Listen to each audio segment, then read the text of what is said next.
Taekwondo Dojang Kodim 0101 KPA menggelar kegiatan uji fisik dan penyematan sabuk bagi ratusan atlet.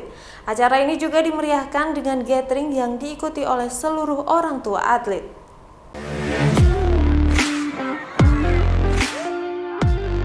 Uji fisik bagi para atlet Taekwondo Dojang Kodim 0101 KPA dimulai sekitar pukul 08 Minggu pagi.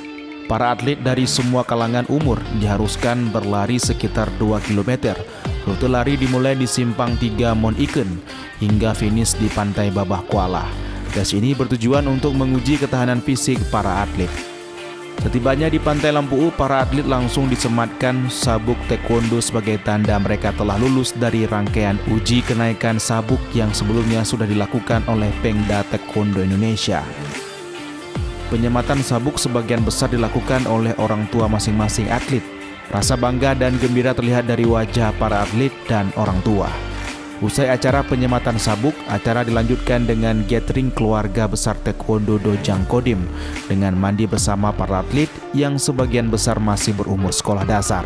Mereka menikmati suasana pantai dengan penuh tawa dan canda. Suasana keceriaan dan keakraban sangat terlihat di dalam acara ini.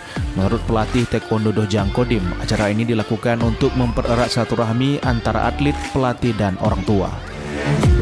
Jadi intinya hari ini adalah kegiatan uji kekuatan fisik dan penyematan sabuk oleh orang tua murid serta gathering silaturahmi keluarga besar Taekwondo Kodim.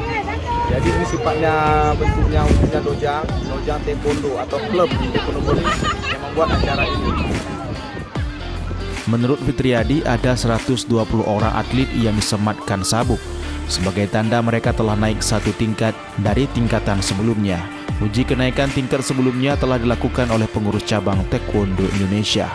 Dari Banda Aceh, Didik Ardiansyah, iNews melaporkan.